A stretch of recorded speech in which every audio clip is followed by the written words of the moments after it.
ଏଠି ଆରମ୍ଭ ହେଲା ଜୋ ନାମକ ଏକ ବ୍ୟକ୍ତି ଯିଏକି ଗୋଟିଏ କମ୍ପାନୀର ମ୍ୟାନେଜର ଥିଲା। ହଠାତ୍ ଦିନେ ସେ ଆଖି ଖୋଲି ଦେଖିବାକୁ ପାଇଲା ଯେ ସେ ଗୋଟିଏ ଜେଲ୍ ଭଳି ବିଲ୍ଡିଂରେ ବନ୍ଦ ହୋଇ ରହିଥିଲା। ଜଣା ନଥିଲା କି ଏଇ ଜେଲ୍ ମଧ୍ୟକୁ କିପରି ଆସିଲା। ତା ଚାରିପାଖରେ ବଡ଼ ବଡ଼ ପାଚେରୀ, ଗୋଟିଏ ବଡ଼ର ଲୁହା କବାଟ, ଜେଲ୍ ମଝିରେ ଗୋଟିଏ ପଥରର ବଡ଼ ଚକି ରହିଥିଲା।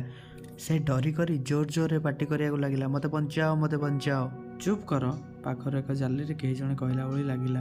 ସାଙ୍ଗେ ସାଙ୍ଗେ ଜୟ ସେ ଜାଲି ପାଖକୁ ଯାଇ କହିଲା କି ଏହା କ'ଣ ହେଉଛି ମୁଁ କିଛି ଜାଣିପାରୁନାହିଁ। ପୁଣି ସେଇ ଜାଲି ଭିତରୁ ଶୁଣିବାକୁ ମିଳିଲା କି ତୁମକୁ ନିଶା ଇଞ୍ଜେକ୍ସନ ଦିଆଯାଇଛି, ଯାହାଫଳରେ କି ବହୁତ ଦିନ ଯାଏ ଦୁର୍ବଳିଆ ଫିଲ୍ ହେବ। ସେ ତାର ନାଁ ନିକ୍ ବୋଲି କହିଲା ଏବଂ ଜୟକୁ ଆରାମ କରିବା ପାଇଁ ଅନୁରୋଧ କରିଲା, କାହିଁକି ନା ସେ କାଲିର ଦିନଟା ବହୁତ କଷ୍ଟ ହେବ ବୋଲି ସେ ଜାଣିଥିଲା। ହେଲେ ଜୋ କିଛି ବୁଝିପାରୁନଥିଲା ଏଠାରୁ କିପରି ସେ ବାହାରକୁ ଯିବ ବୋଲି। ସେହି ଟାଇମରେ ଲୁହା କବାଟ ଫାଙ୍କାରୁ ଖାଇବା ପାଇଁ କିଛି ଖାଦ୍ୟ ଓ ପାଣି ବୋତଲ ଭିତରକୁ ପଠାଇଲା। ସଙ୍ଗେ ସଙ୍ଗେ ଜୋ ସେହି କବାଟ ଆଡ଼କୁ ଯାଇ କହିବାକୁ ଲାଗିଲା କି ମୋର ୱାଇଫ୍ ପ୍ରେଗନେଣ୍ଟ ଅଛି, ମୋତେ ଛାଡ଼ି ଦିଅନ୍ତୁ। ହେଲେ ଗାର୍ଡ ଜୋର କିଛି କଥା ଶୁଣିଲା ନାହିଁ। ଗେଟ୍ର ଫାଙ୍କାକୁ ବନ୍ଦ କରିଦେଲା। ଫଳରେ ଜୋର ହାତଟି କଟିଗଲା। ବହୁତ କଷ୍ଟ ହେଲା। ବହୁତ ଜୋରରେ ଚିଲେଇବାକୁ ଲାଗିଲା ଏବଂ ନିଜ ଟାୟାରରେ ନିଜ ହାତକୁ ବାନ୍ଧିବାକୁ ମିଳିଥିବା ବନ୍ କେକ୍କୁ ଖାଇବାକୁ ଲାଗିଲା। ଏହାପରେ ବହୁତ ଶବ୍ଦରେ ଗୋଟିଏ କାନ୍ଥରେ ଲାଇଟ୍ଟିଏ ଦେଖାଗଲା ଏବଂ କମ୍ପ୍ୟୁଟର ଭାଷାରେ ଜଣେ କହିବାକୁ ଲାଗିଲା କି ଆଡଭାନ୍ସ କ୍ୟାରିୟର ଟ୍ରେନିଂ ପ୍ରୋଗ୍ରାମରେ ଆପଣଙ୍କୁ ସ୍ୱାଗତ। ଜୋ ଏସବୁ କ'ଣ ହେଉଛି କିଛି ଜାଣିପାରୁନଥିଲା। ସେ ନିକ୍ ଠାରୁ ପଚାରିକି ବୁଝିବାକୁ ଚାହିଁଲା କି ଏହା ହେଉଛି ନିଜ କମ୍ପାନୀର ଗୋଟିଏ ଜେଲ୍। ଯେଉଁମାନେ ଜୋ ଭଳି କମ୍ପାନୀରେ ଭଲ କାମ ନ କରନ୍ତି ଏହି ଜେଲକୁ ତାଙ୍କୁ ଅଣାଯାଏ। ପରଦିନ ସକାଳେ ଜୋକୁ ସେ କବାଟ ଫାଙ୍କାରେ ଆହୁରି ଖାଇବାକୁ ମିଳିଲା। ସେ ତଳେ ଦେଖିବାକୁ ପାଇଲା କି ଗୋଟେ ହାଡ଼ କଙ୍କାଳ। ହଠାତ୍ ସେ ଡରି ଯାଇ ଜାଲି ପାଖକୁ ଦୌଡ଼ିବାକୁ ଲାଗିଲା ଏବଂ ଜାଲି ପାଖରେ ଯାଇ ନିକ୍କୁ ପଚାରିଲା, ଏଠାରେ କିଏ ମରିଯାଇଛି କି? ଜାଲି ଭିତରୁ ନିକ୍ କହିଲା, ଏଠାରେ କାମ କଲା ଭିତରେ ବହୁତ ଲୋକ ମରିଯାଇଛନ୍ତି। ଜୋକୁ କିଛି ବୁଝା ପଡ଼ୁନଥିଲା। କମ୍ପାନୀ ବାଲା ଏମିତି କାମ କିପରି କରିପାରିବେ ବୋଲି ଭାବୁଥିଲେ। ଜାଲି ଭିତରୁ ନିକ୍ କହିଲା, ଆମେ ଯେବେ କମ୍ପାନୀରେ ଜଏନ୍ ହୋଇଥିଲେ ସେତେବେଳେ ଏହି ପ୍ରୋଗ୍ରାମ ପାଇଁ ଆମେ କଣ୍ଟ୍ରାକ୍ଟ ପେପରରେ ସିଗ୍ନେଚର କରିଥିଲେ। ଆମେ ତ ଏହି କଣ୍ଟ୍ରାକ୍ଟ ପେପର ପଢ଼ିନଥିଲେ, ଆଉ ଏବେ ସଜା ବହିବାକୁ ପଡ଼ିବ। ଏହାପରେ କମ୍ପ୍ୟୁଟର ଭଏସ୍ AI କହିବାକୁ ଲାଗିଲା, ଜୋକୁ ସକାଳ 6ଟାରୁ ଆରମ୍ଭ କରି ରାତି 10ଟା ପର୍ଯ୍ୟନ୍ତ ପଥର ଚକିଟିକୁ ଘୁରାଇବାକୁ ପଡ଼ିବ। ପ୍ରତି ଘୁରାଇବାରେ 1 ପଏଣ୍ଟ ମିଳିବ। ଦିନକୁ 50 ପଏଣ୍ଟ ପୂରଣ କରିବାକୁ ପଡ଼ିବ, ନହେଲେ ତାହାକୁ ଦଣ୍ଡ ଦିଆଯିବ। ଯେଉଁ କଏଦୀ କମ୍ ପଏଣ୍ଟ କରିଥିବେ ତାକୁ ମାରି ଦିଆଯିବ। ସେ ଦିନକୁ 50 ପଏଣ୍ଟ କରିଥିଲେ ମଧ୍ୟ। AIର କଥା ଶୁଣି ଜୋ ଗୁହାରି କରିବାକୁ ଲାଗିଲା, ମୋତେ ଛାଡ଼ିଦିଅ ବୋଲି, ମୋ ଘରେ ପତ୍ନୀ ଅଛି। ପାଖରେ ଥିବା ଜାଲିରୁ ନିକ୍ କହିଲା କି ଏହା କଲେ କିଛି ଲାଭ ହେବ ନାହିଁ। ଆଉ ତ କିଛି ବାଟ ନଥିଲା। ଜୋ କାମରେ ଲାଗି ପଡ଼ିଲା। ଏତେ ବଡ଼ ଭାରୀ ଚକିକୁ ଘୁରାଇବା ସହଜ ନଥିଲା। ଜୋ ନିଜର ସବୁ ବଳକୁ ଏକାଠି କରିଥିଲା। ଦିନ ଭିତରେ 100 ଥର ଘୁରାଇ ଦେଇଥିଲା। ଜୋ ହାଲିଆ ହୋଇ ଶୋଇଗଲା।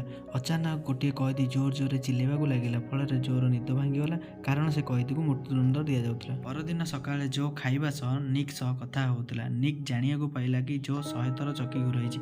ନିକ୍ ଜୋକୁ ଏପରି କାମ ନ କରିବା ପାଇଁ ଉପଦେଶ ଦେଲା, ନହେଲେ କମ୍ପାନୀ ବାଲା ଆହୁରି କାମ କରିବା ପାଇଁ କହିବ।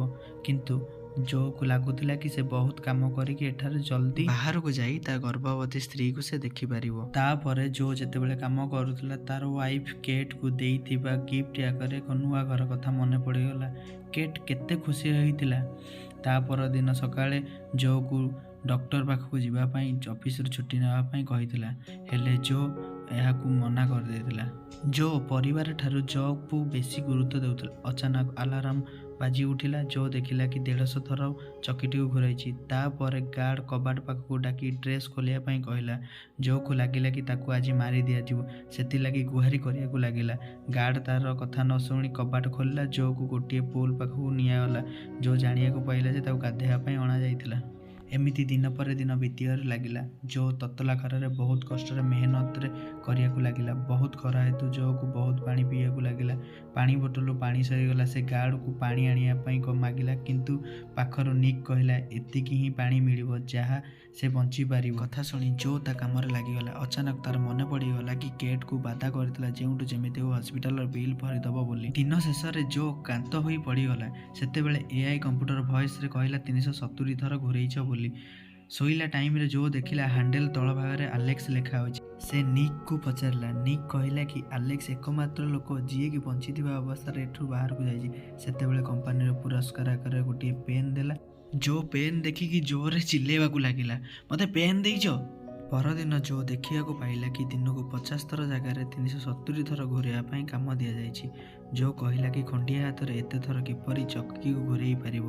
ଏହାପରେ AI କମ୍ପ୍ୟୁଟର ଭଏସ୍ରେ କହିଲା, ମଣିଷ ଚିନ୍ତାଠାରୁ ଅଧିକ କାମ କରିବାର ସକ୍ଷମ ହୋଇଥାଏ। ଜୋ ଚକିଟିକୁ ଘୁରାଇବାରେ ଲାଗିଲା। ସେ ଦେଖିବାକୁ ପାଇଲା କି ଗୋଟିଏ ଥର ଘୁରାଇବା ପରେ ବି ପଏଣ୍ଟ ମିଳିଲା ନାହିଁ।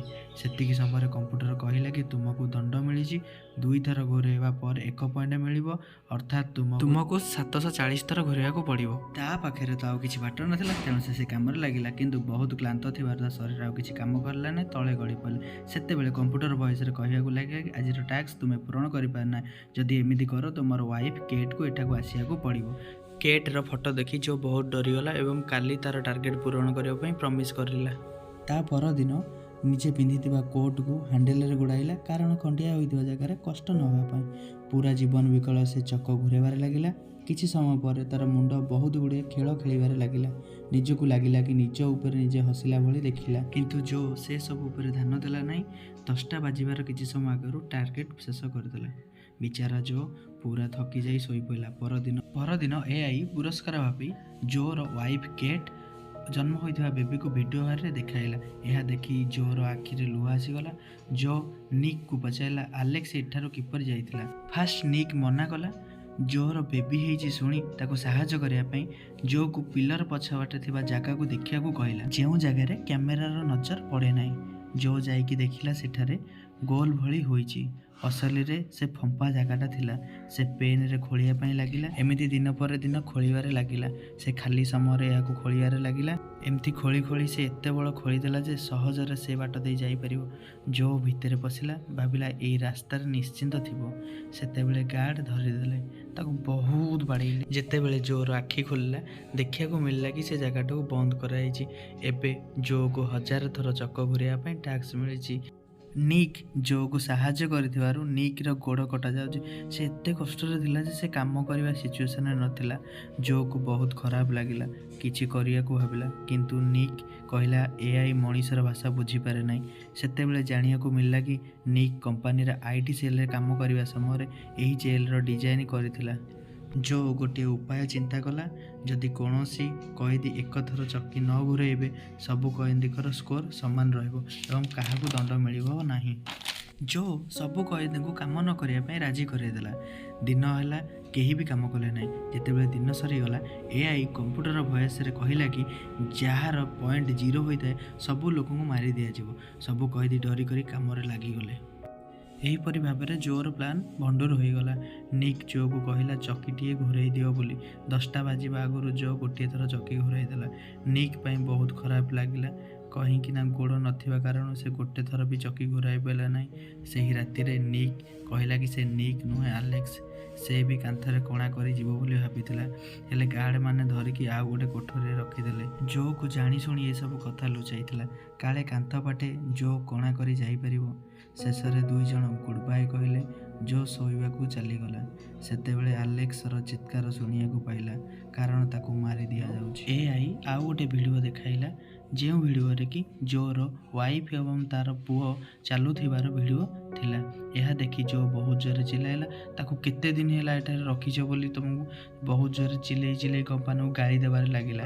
ଗାଳି ଶୁଣି ଏଆଇ କହିଲା ଏ ବ୍ୟବହାର ଆମ ପାଖରେ ଚଳିବ ନାହିଁ ଏବଂ ତାଙ୍କୁ ଫାଶୀ ଦଣ୍ଡ ଶୁଣାଇ ଦିଆଗଲା। ଏହାପରେ କମ୍ପାନୀର ବହୁତ ଲୋକ ଗାର୍ଡଙ୍କ ସହ ଆସିଲେ ଏବଂ ବିଷାକ୍ତ ଇଞ୍ଜେକ୍ସନ ରେଡି କଲେ। ଏଠାରେ ଗାର୍ଡ ଜୋକୁ ସ୍ତ୍ରୀ ପୁଅ ବିଷୟରେ ଏଆଡ଼ୁ ସେଆଡ଼ୁ କଥା କହିଲା। ଜୋ ଶୁଣି ରାଗରେ ଗାର୍ଡକୁ ବହୁତ ମାରିଲା। ସେତେବେଳେ ଏଆଇ କହିଲା ଜୋ ଗାର୍ଡ କାମ କରିପାରିଲା ନାହିଁ, ତାକୁ ତମେ ମାରିଦିଅ, ଆଉ ଏଠୁ ତମେ ମୁକ୍ତ ହୋଇଯାଅ। ଏଆଇ କଥା ଶୁଣି ଜୋ ଜୋରସେ ଚିଲେଇ କହିଲା ମୁଁ ରାକ୍ଷସ ନୁହେଁ। କମ୍ପାନୀ ଚାହିଁକି ଜୋକୁ ରାକ୍ଷସ ବନେଇ ଦିଏ, ହେଲେ ଜୋ ଏହା କଦାପି କରିବାକୁ ଦେବନି। ଅଚାନକ ଜୋ ଅସଲି ଦୁନିଆରେ ଆସିଲା ଭାରି, ଦେଖିଲା କି ସେ ନିଜ ଅଫିସରେ ବସିଛି। ଅସଲରେ ଏହା ଏକ ଆଧୁନିକ ଭର୍ଚୁଆଲ ପ୍ରୋଗ୍ରାମ ଥିଲା, ଯେଉଁଥିରେ ସବୁ ଲୋକମାନଙ୍କୁ ମେସିନ୍ ଦ୍ୱାରା ଯୋଡ଼ି ଦିଆଯାଇଥିଲା। କମ୍ପାନୀର ଏଚ୍ଆର୍, ଯିଏକି ସେ ଗାର୍ଡ ଭଳି ଦେଖାଉଥିଲା, ସେ ଜୋକୁ କହିଲା ତୁମକୁ ଲାଗୁଥିବ କି ତମେ କେତେ ବର୍ଷ ବିତି ଯାଇଛି ବୋଲି, କିନ୍ତୁ ଅସଲି ଦୁନିଆରେ ମାତ୍ର 1 ଘଣ୍ଟା ସମୟ ବିତି ଯାଇଥିଲା। ତୁମ ପୁଅ ଏବେ ଜନ୍ମ ହୋଇନାହିଁ। ଆଗରୁ ସବୁକିଛି ଯେପରି ଥିଲା ଏବେ ମଧ୍ୟ ସେପରି ଅଛି। କମ୍ପାନୀର ଏଚ୍ଆର୍ ହିସାବ କରି ଦେଖିଲା ଯେ ଜୋକୁ ପ୍ରମୋସନ ଏଥିପାଇଁ ମିଳିନାହିଁ, ଜୋକୁ ଠିକ୍ ଭାବରେ ଟାର୍ଗେଟ୍ ଦିଆଯାଏ ନାହିଁ, କିନ୍ତୁ ପ୍ରୋଗ୍ରାମରେ ଦିଆଯାଇଥିବା ଟାର୍ଗେଟକୁ ସେ ଠିକ୍ ଭାବରେ କରିଛି। ଶେଷରେ ଜୋକୁ ପ୍ରମୋସନ ଦେବା ପାଇଁ ଠିକ୍ କଲେ। ପରେ ଏଚ୍ଆର୍ ଜୋକୁ ନେଇ ନ୍ୟୁ କ୍ୟାବିନ୍ ଦେଖାଇଲେ ଏବଂ ନୂଆ ଟାର୍ଗେଟ୍ ଦିଆଗଲା। ଜୋକୁ ଆହୁରି ଭଲରେ କାମ କରିବା ପାଇଁ କହିଲେ। कंपनीर एचआर जो को कंग्रेचुलेसन जणाई गोटे एग्रीमेंट उपर सिग्नेचर करने पाई थिला। से एग्रीमेंट रे यह लिखा थिला कि तुम ए एक्सपेरिमेंट विषय क्या कहि परिबो नाही। एचआर गला पर जो केट को फोन कला एवं तार कथा सुनी जो आखिरे लुह ठल ठल होई गला।